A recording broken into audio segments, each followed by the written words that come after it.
Okay, welcome everybody. Thanks so much for being with us today in this Google Hangout. We'll be talking a little bit about financial aid at Harvard. My name is Mike Esposito. I'm an admissions and financial aid officer here at the college, and I'll be just sort of moderating this discussion, helping to take questions from all of you, and really giving them over to our experts here to talk about a little bit. We have two students joining us on the Hangout today, Michael and Fidal, and so I'll ask that they first just sort of introduce themselves to you, tell you a little about who they are, where they're from, and what kinds of things they've been up to while they've been here at Harvard, just to get us started. So take it away, guys. Cool. So I'll go first. My name is Michael. I'm going to be a junior next year here at Harvard, and I live in Kirkland House, best house on campus, although I'm biased. And I study government and computer science. And what else? I'm very involved with the choirs here at Harvard. I sing in the men's choir and do a lot of stuff with that. And I also work in the media labs on campus. And this summer I'm here in the admissions office working as a student coordinator for the Harvard Financial Aid Initiative.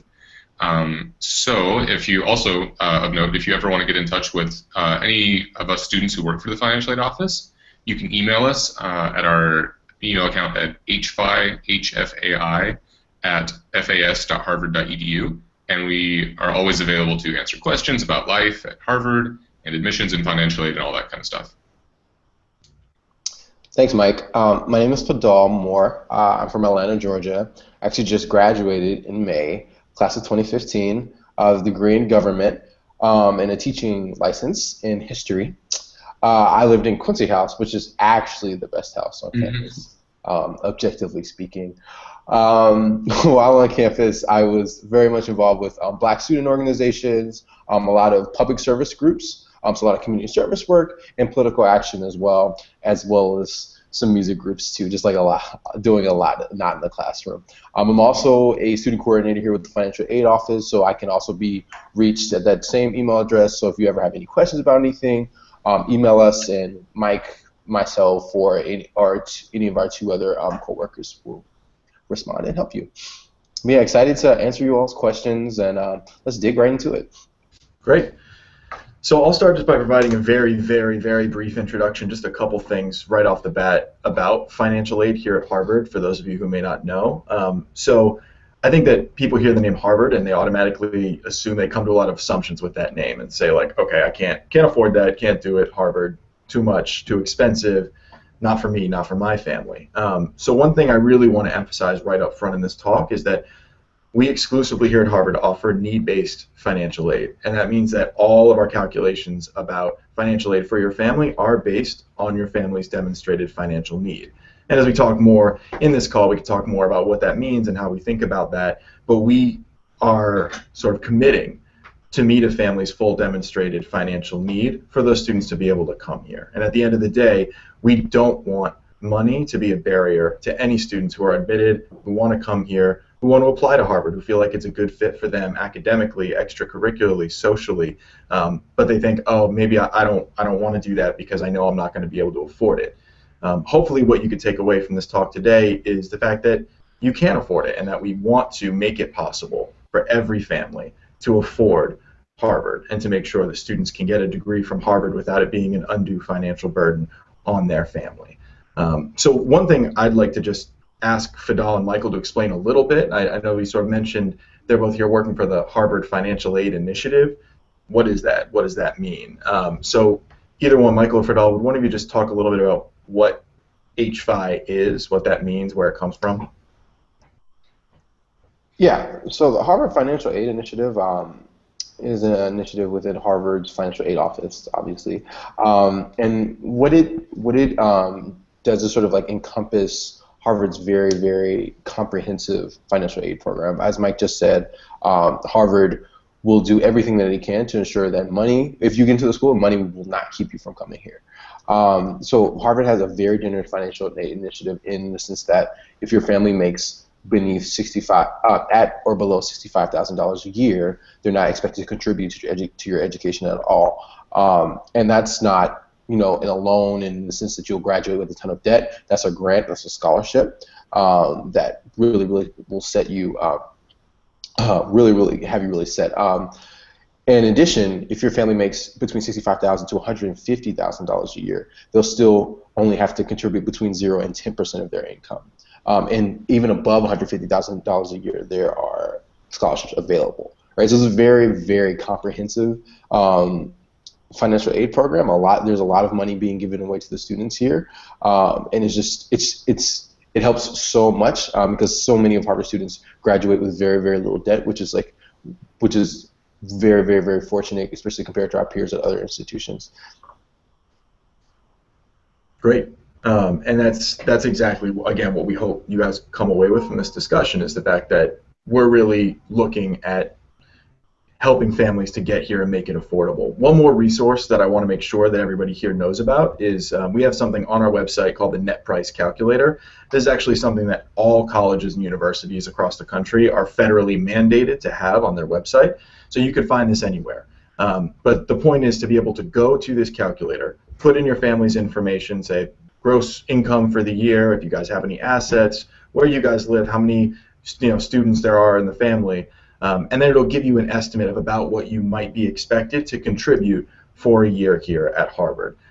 It's a good calculator. It's something we came up with ourselves. It mimics as carefully as possible what we actually do here in the office. But it's a great estimate just to give you kind of a ballpark of about what your family might be expected to pay to come here for a year.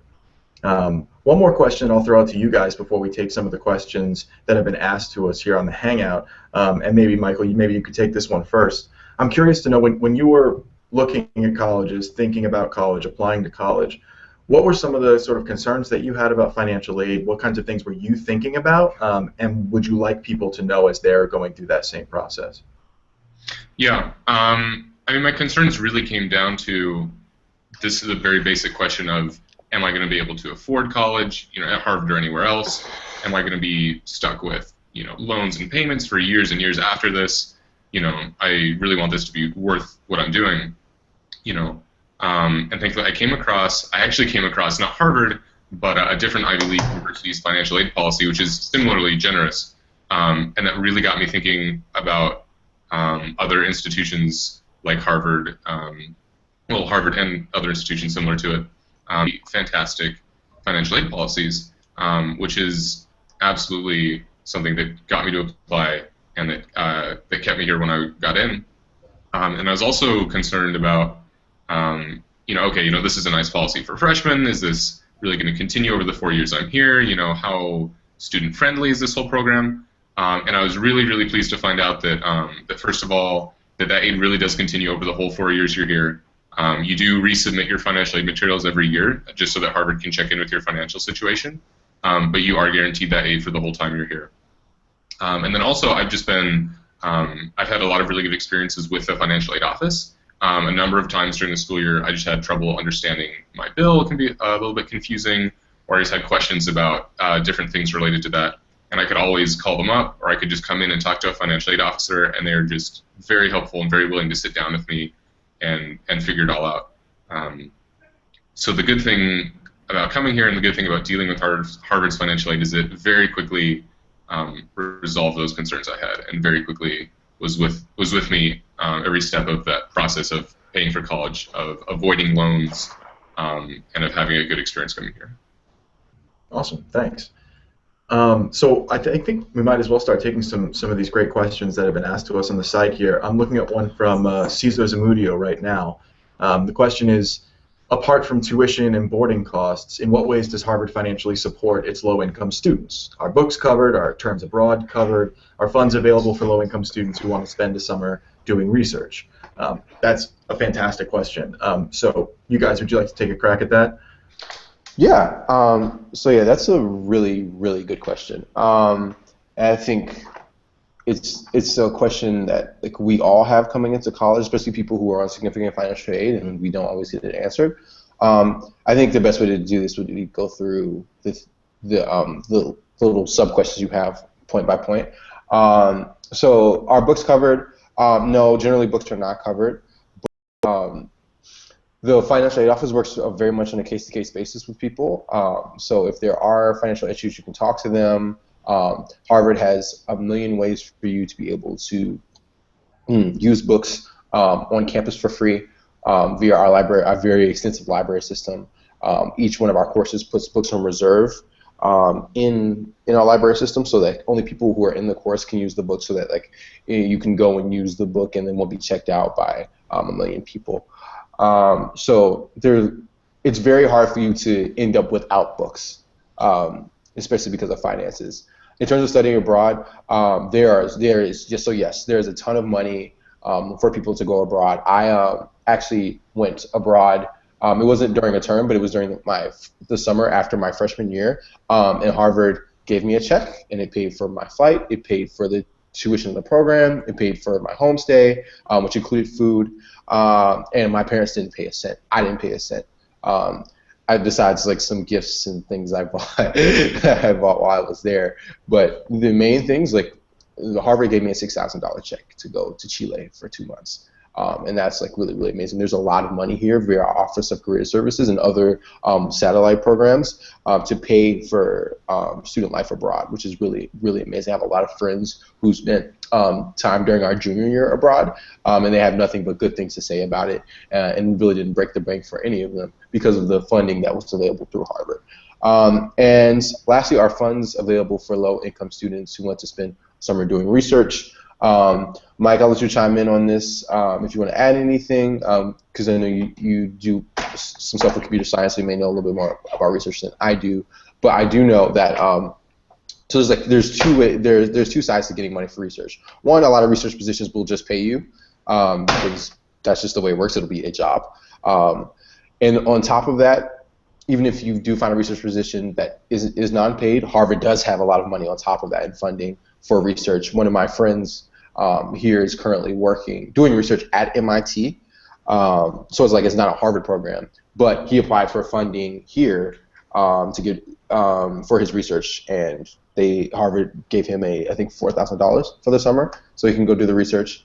So Harvard does make it does very much facilitate you not having to forego making money while you choose to make strides in your academic pursuits.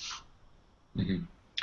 Yeah, there's with the research, I know that a lot of that funding is going to come through the Office of Career Services, which Padam mentioned a couple of times, and also for study abroad specifically. I know that your financial aid package will actually follow you abroad as well, so you're definitely able to fund that. And the other one or two things I wanted to add were that specifically for books, is that very commonly as part of the financial aid package, there's a term time job included in that. So you'll work on campus during the year and make some money. And the idea is generally with that money that you're making in the term time job, it varies slightly from package to package, but generally it's that money isn't so much being paid back to Harvard, but it's money that you would use to pay for books and personal expenses and things like that. So that's also a place where you'd get money for books. Two other things that came to mind for ways that Harvard supports its students financially is that Harvard has this really cool office that we always seem to forget about as students, but it's called Outings and Innings, and you're always able to go in. You can get tickets, and they have all kinds of discounts for things around Boston, and you can go to a lot of fun things for very reduced prices through that office. And then also a small plug for our own office, HFAI. HFAI puts out a guide every year called the Shoestring Guide, and it's digital and an actual little book, but it's money-saving strategies and things of that nature at Harvard. And it's really useful. There's a lot of good things in there about ways on campus to save money with books, with food, with anything like that. There's a lot of good stuff in there, and you can look it up online, which I would definitely recommend doing. So, in addition, okay, we're giving away so much money we can't afford the electricity bill. So, in addition to the things that we've listed, Harvard also has, and this is something I took advantage of my freshman year, a winter coat fund for lower income students. So they'll actually give you money to go out and like buy a good hefty winter coat, which you need for the Boston winter. Which for me, coming from Atlanta, Georgia, was definitely a necessity. Had to use that to get a coat and a pair of boots, which I did not have. I did the same thing. Yeah. Harvard also has an amazing laptop loan program. So what they will do is they will loan you the money to get a laptop your freshman year if you don't have one. And I had a couple friends who took advantage of that. So that's actually like really, really, really, really useful. I know I forget the timeline for paying it back, Mike. Maybe you can fill in on that. But I know it's like it's very conducive to like not being a financial burden on you while you're in school. Yeah. Yeah, I actually had not heard of that program before. I know there's also a similar program, whereas if you have extra funding from outside awards, they'll let you apply that to buying a computer. So it's different, but there's another way you can pay for a computer. But I did not know that they actually did that. In fact. Yeah, no, and these are all, I mean, this is all great. I think this sort of speaks to the plethora of options that are out there for helping students who are coming from lower income backgrounds who are going to be receiving a lot of financial aid from us in the way that sort of looks when students actually show up here on campus. So a couple sort of follow-up points. So for books specifically, for every student who's on financial aid here as part of their budget, they're budgeted a significant amount of money, usually depending on the year it changes, but usually over $3,500 for the year for personal expenses. And sort of wrapped up in that are books, are going out and buying shampoo for yourself, going out and getting a piece of pizza every once in a while at night, all those sort of general life things that you will need to pay for at some point while you're here. And that is all already included in the budget from which we are building your financial aid package. So as Michael said, oftentimes what students will do to pay for personal expenses, including books and other things, is that they'll say, okay, well, I'll get a job during the year, work a couple hours a week, and use that to help pay for those expenses. That's completely up to you. But those expenses, including books, are wrapped up in that personal expenses piece that we are budgeting for in your actual budget when you come here for financial aid. One other specific resource to sort of plug briefly that also sort of comes through our office is the Student Events Fund, which is a fund on campus that provides tickets to students who are receiving significant financial aid to attend student events and different things that happen here on campus. I don't know if any of you guys want to speak specifically to that.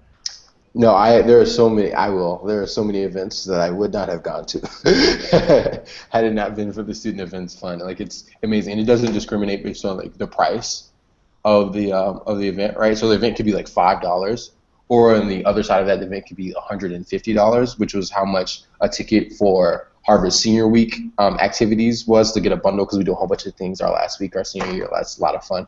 But I probably wouldn't have done them had I not had the Student Events Fund. And like they didn't say, oh, well, this ticket costs too much and we're not going to actually pay for it.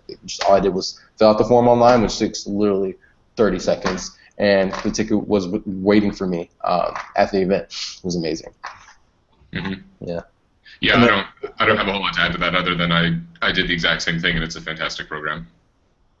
Awesome. And the other piece that I would sort of add about going abroad and studying abroad, if you're interested in that, is that you're exactly right in that the aid travels with you. So if you go during the term time, you're never going to pay more for a semester abroad than you would be paying for a semester at Harvard. So we work it out that we just pay the money to you that we would normally be giving you in scholarship for that semester that you're spending abroad, and then you can use that money to pay for whatever the program is that you're going to be doing at whatever different university, or whether it's a Harvard program in a different place. So the idea is that there's never any kind of a monetary penalty for going abroad, and that it's really an experience that we expect all students to be able to have, regardless of the amount of aid that they may or may not be getting from us.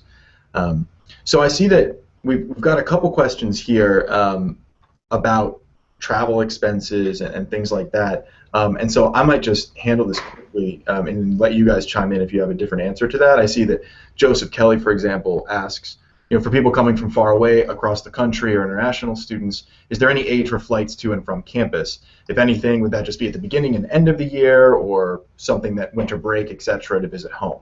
It's a great question. So I'll just say a couple things briefly and see if you guys have anything to add about it. But just in the same way that personal expenses are a piece of our financial aid budget, travel expenses are also a piece of that. And this is a great question, because it's not an allowance in the sense that if you're coming from a certain place, we'll cut you a check and send it to you. But instead it means that we understand that if you're coming from farther away, so for example, somebody who's coming from LA has farther to come than somebody who comes from right here in Boston, or somebody coming from, say, Korea or from South Africa has much farther to come than anybody here in the United States. they're going to have much higher expenses to get here in the first place. We understand that, and we want to make sure that students have the resources they need to be able to pay for that. And so we add to your budget our estimate for, based on the averages from last year, how much it cost for students to get here to campus. And we include for students who are here in their first year, we include it for 2 trips home, because we know that students are going to be able to need to get home for various things. It's their first year here, it's an adjustment period, and then for 1 round trip in the years after that. So that is something that we are including in our financial aid budget for you, and is going to adjust the amount of scholarship that you receive from us. In terms of just generally sort of travel expenses, I don't know if any of you guys had anything that you wanted to add specifically about that.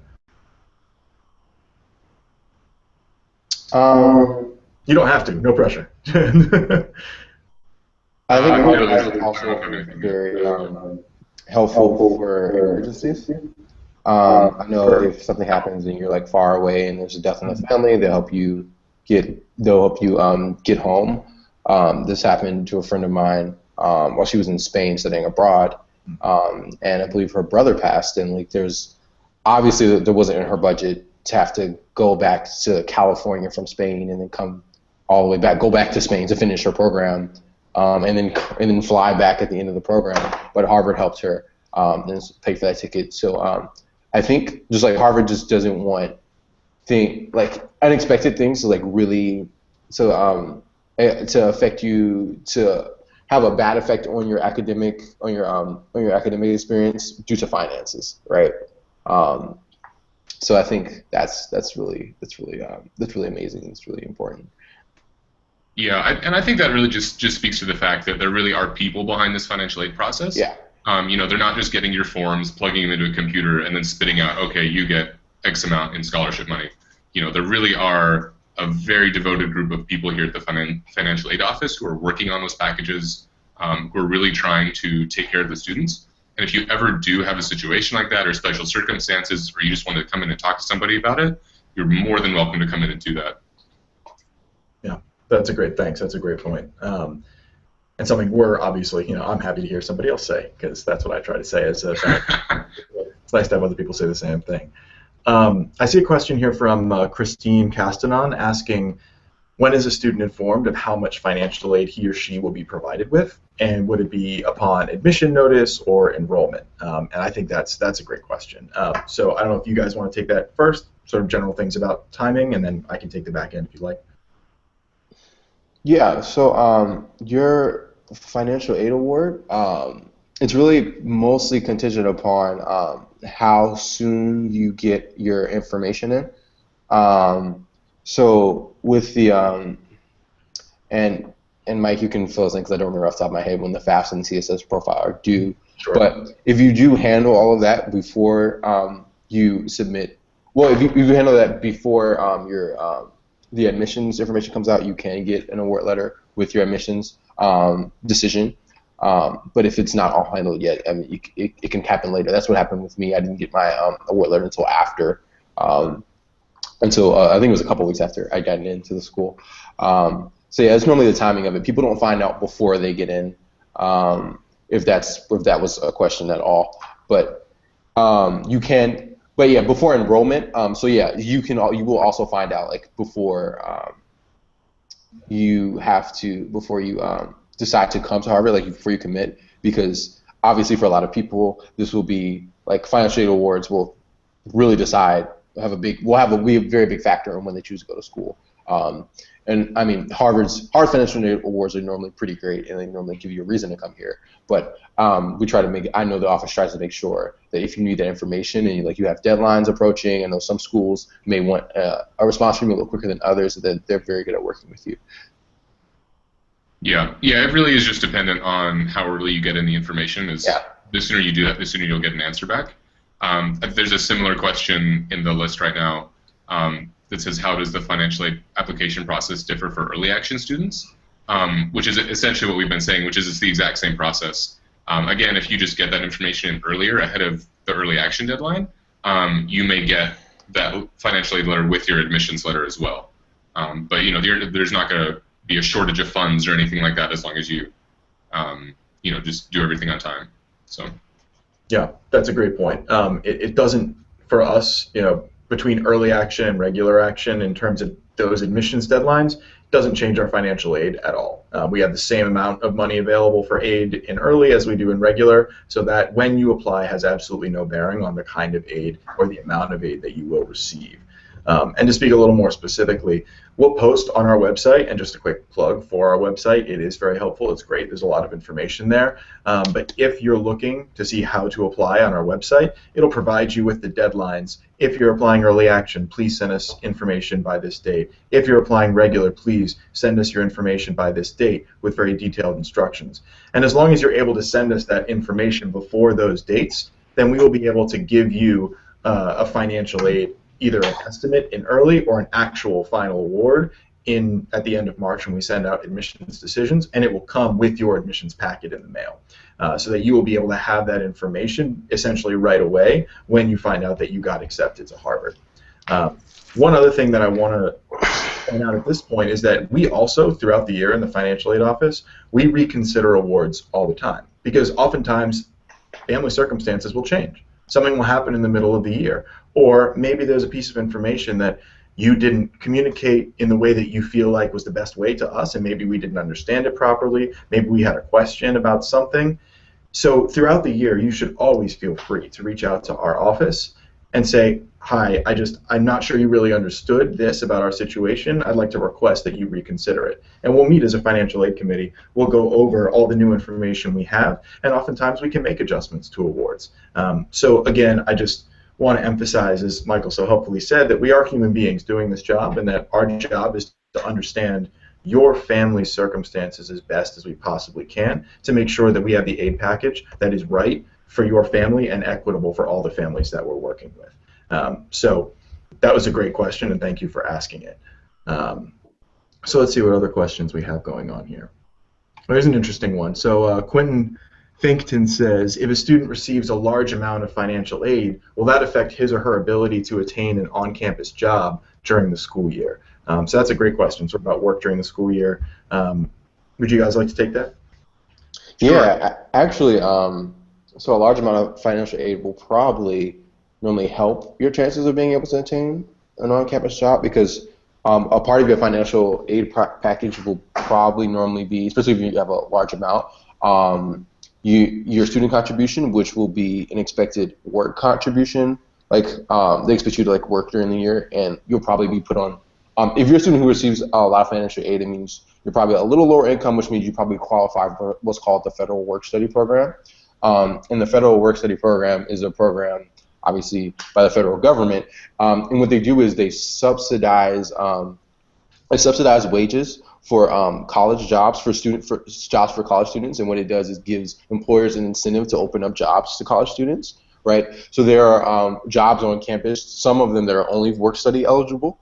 So that means that if you have a large amount of aid and you are work-study eligible, you would have more access to jobs on campus than some other people would. I actually was not work-study eligible because I had a scholarship that covered my work-study eligibility. It's just a weird thing. I had an extra scholarship that covered up my work contribution. So that means when I was looking for jobs, there were a couple jobs I couldn't get. But so I think it's actually twofold, the amount of opportunity you'll get. So you get the large amount of aid, you also have this wide access to jobs, so which is really, really cool. Mm-hmm. Yeah, I was just going to say actually what Fidel just did, which is I also didn't have work study funding, but I didn't feel that my employment opportunities were severely limited. Yeah. It did mean there were a few jobs I couldn't apply for just because they required that subsidized funding, but I still was able to find a job that I really liked, and that I did a little bit in the summer before I started this job. So you certainly are going to be able to find employment on campus regardless of how much financial aid you're getting. But the jobs themselves might be different based on that work-study factor. Yeah, and the sort of upshot is we have almost as many jobs here on campus as we have students. So most students don't have too much difficulty finding something to do. And actually here within the financial aid office, we have something called the Student Employment Office, or the SEO, and they have an entire database of all the jobs that are available on campus, all the places that you can go to look for jobs, all the people you can talk to get jobs of all different kinds. And that's just the jobs on campus. The Office of Career Services here also has a database of jobs that are off campus. So if you'd like to go into Boston and have a job, while I was a student, I ended up working for the Boston Red Sox as one of my jobs while I was here. So it's a really interesting, yeah, it was great. I got to ride in the World Series parade. It was a job that I've never had and probably will ever have. So it was a great opportunity there as well, and something off campus. So those opportunities are available. Here's a question that I'm actually really glad to see here. I'd be curious to hear what you guys have to say from Hong Zhao, which says, I heard that at Harvard the students receive financial aid might be labeled and treated differently. Is that true or not? So I'd be definitely really curious to hear, Michael and Fadal, what you guys think about that. Yeah, so full transparency, I was here on like full financial aid. So that was not some, I received a full scholarship. I come from a family of 7, and we're supported by my father, who's just a teacher. So I come from a very lower income background. But when I came to Harvard, like I was not labeled in any way by a student who receives financial aid. Like no one will know unless you choose to tell them. And you definitely aren't treated differently. The staff doesn't know that you're on financial aid. Your professors will not know that. And the students will not know either. So it's completely up to you on like how you want to interact with people. Obviously, if you're coming from a different community, a different culture, like there are different cultural cues that you have to learn how to pick up on. But at the end of the day, that's good. That's a big part of the culture shock that coming to a college as diverse as Harvard will encompass, no matter where you come from. So I think I wouldn't worry too much about having a label stamped on your forehead that says, I am lower income or I am on financial aid. Yeah. Mm-hmm. Yeah, I'm I'm also here on significant financial aid, and what I was thinking about is that there's certainly no difference in the quality of student life based on financial aid or not being on financial aid. Everyone's still living in the same buildings, having the same meal plan, access to the same resources. None of that is dependent on if you're on aid or not. And the good thing is as well is that sometimes I forget this, but I think the number is over 70% of Harvard students do receive some kind of financial aid. So it's really not like there's just a small group of students, isolated in the college that are given financial aid, and everyone else, comes from incredibly affluent backgrounds. The vast majority of students do receive aid through the office, and it's really not looked down upon at all. Yeah, that was exactly the point I was going to make, is that well over half of the students, most of the students who are here are receiving financial aid. So it's not actually the minority, it's the majority of students. And so I think that, besides the people in my office where we're actually doing financial aid, and that's what we do, we're here to support students and understand their aid. No other office on campus has any knowledge. And I would hope, and I'm glad to hear, that it's not something that feels transparent, and it's not something that feels like it's a part of the student experience beyond interactions with our office. So that's great. Thank you guys for your answers. I appreciate that. And so I want to maybe take one more question or two. We're sort of running out of time here, so I want to make sure that we're being careful with everybody's time specifically. So I want to thank everybody who's been able to ask these questions, and to thank you, because even though we're not going to get to all of them, they're obviously all great, and there are a lot of questions about this in general. So maybe one question that we could then answer for the end here. I know we talked about this a little bit, but I'd be curious to hear what you guys have had as your experiences. Somebody here, looks like Leanna Collier-Thomas, says, have you noticed a drastic drop in financial aid from junior year to senior year? And so I want to sort of broaden that question, if that's okay, to sort of talk about, Michael, you mentioned that you have to reapply for financial aid every year. Have you guys seen, or heard when you're talking about this and financial aid in general? I think there's sort of an assumption sometimes with financial aid at colleges, there's sort of a bait and switch kind of thing, and that when you apply your freshman year, there's this great financial aid package, and then when you go sophomore year, junior year, maybe senior year, right before you head out the door, the college says, yeah, okay, we don't care as much anymore. We're not going to give you as much aid. Have you guys found that to be the case? Have you, what can you say about that? Yeah, so that's definitely not the case. And I mentioned this a little bit earlier. You do reapply every year, and I have seen little differences in the financial aid package as my financial circumstances have changed a bit with student employment, and as my families have changed a little bit at home. But I guess it comes down to when I get, my financial aid letter every summer, I'm not sitting there with it, expecting a surprise when I open it. I know that I'm still going to be taken care of. I know that, I haven't noticed any significant changes in my life, and I know that the package is not going to have significantly changed either. And I know that I'm still going to be able to attend. So it's not like every summer I'm not on the edge of my seat thinking, oh, am I going to be able to go for, another year? So. Yeah. So I'm on like full aid, so it hasn't changed for me. But I think for a majority of my friends, like it generally has stayed the same. Obviously, if things happen and so let's say your father gets like a huge promotion and you start making more money, yes, like then your financial aid package will go down. And that does happen from time to time, or something's happened with your assets. If anything happens, like you have more money, they'll base your financial aid based off of your need, right? And your need from year to year. And I think this is a really good question because like this definitely does happen at a lot of colleges and universities. So like it would be not fair to say it doesn't ever happen. But I do think here like they're normally really, really good about being true to like whatever your financial situation is, and if your financial situation does not change from year to year, like your financial aid package stays generally the same. And if something does happen, they're great about when you talk to them making changes throughout the year, as Mike said, because things happen that we don't understand. Like maybe your father did get a promotion and then it was taken away from him for some reason, or maybe your mother gets laid off after your father gets a promotion, and like it can whatever you turn in with your financial aid application is not necessarily what's going to happen with your family's finances for the entire year, and the financial aid office understands that. So I think to basically answer your question, no, we don't really see a drastic drop in financial aid across people's times here. Great. Yeah, and I think that, again, I want to emphasize, as both of you guys have, that, again, we're people. There are people doing this job behind the scenes that are actually trying to take your circumstances into account as best we can. So talk to us. Pick up the phone, call us, shoot us an email. We are always here to answer questions, to work with families, whether or not they're here already or whether they're in the process of applying and are trying to figure out what makes sense for them.